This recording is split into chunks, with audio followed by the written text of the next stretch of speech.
શાંતિકુંજ હરિદ્વારના માર્ગદર્શનમાં આગામી તારીખ 22 થી 25 જાન્યુઆરી સુધી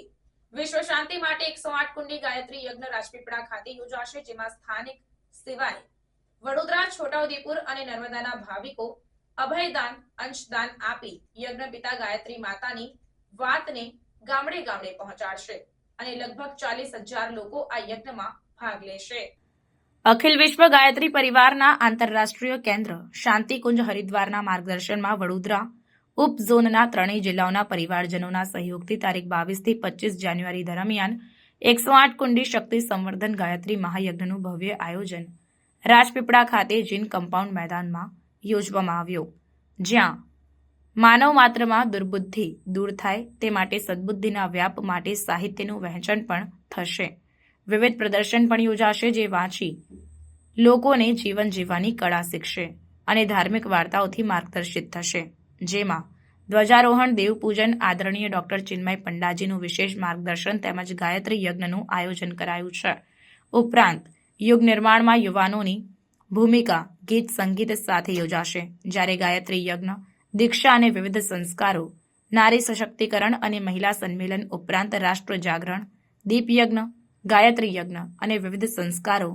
નશા નિવારણ અને જન્મ શતાબ્દી સંકલ્પ ઘોષણાના વિવિધ કાર્યક્રમો યોજાશે। આપણા રાજપીપળામાં જે શાંતિકુંજ હરિદ્વારના માર્ગદર્શનમાં તારીખ 22 થી 25 108 કુંડી ગાયત્રી યજ્ઞ થઈ રહ્યો છે। તેની અંદર જુદા જુદા હેતુઓને પાર પાડવા માટે સ્થાનિક પરિજનો સિવાય વડોદરા ઉપઝોનના 3 જિલ્લાઓ એટલે કે વડોદરા, છોટાઉદેપુર અને નર્મદા જિલ્લાના પરિજનો પોતાનું સમયદાન, અંશદાન આપીને ભારતીય સંસ્કૃતિના નિર્માતા યજ્ઞપિતા ગાયત્રી માતા એની વાતને ગામડાના અભણ લોકો સુધી પહોંચે તેવો પ્રચાર પ્રસારનો પ્રયત્ન કરશે। પોતે અહીંયા વહેલા આવી જશે સમયદાન આપવા માટે અને અમે લોકો અપેક્ષા રાખીએ છીએ કે ઓછામાં ઓછા 35,000 થી 50,000 લોકો આ 3 દિવસમાં અહીંયા મુલાકાત કરશે। તે સિવાય વધારેમાં વધારે લોકો આ કાર્યક્રમથી જાણકાર બને અને માનવ માત્રની અંદર દુર્બુદ્ધિ હટે, સદબુદ્ધિનો વ્યાપ થાય એવા સદવિચારોનું સાહિત્ય પરમ પૂજ્ય ગુરુદેવે જે લખ્યું છે એનો સ્ટોલ, સાહિત્ય સ્ટોલ તારીખ 16 થી તારીખ 21 જાન્યુઆરી દરરોજ સવારે 10 થી 7 ખુલશે। તે સાથે વિવિધ પ્રકારની પ્રદર્શનીઓ કે જેનો નિહાળીને એનો વાંચન કરીને એ પ્રદર્શનીઓના જે પોસ્ટર હશે એ લોકોને એક નવો વિચાર આપશે કે આપણે કઈ રીતે બાળકને ઉછેરવું જોઈએ, કઈ રીતે આપણે સશક્ત બનવું જોઈએ, જેને દ્રષ્ટિએ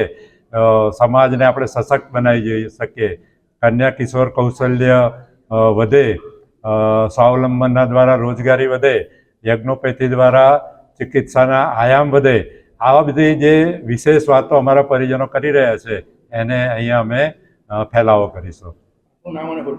મારું નામ રાજેશભાઈ ભાવસાર છે। શાંતિકુંજ હરિદ્વાર દ્વારા મને આ ઉપઝોનના સંયોજક તરીકે ત્રણેય જિલ્લામાં અમારા જે પ્રજ્ઞા સંસ્થાનો હોય એટલે કે શક્તિપીઠ, પ્રજ્ઞાપીઠ, ચરણપીઠ, શાખાઓ, કેન્દ્રો એ લોકોની વચ્ચે સુનિયોજન કરવા માટેની જવાબદારી હોય છે।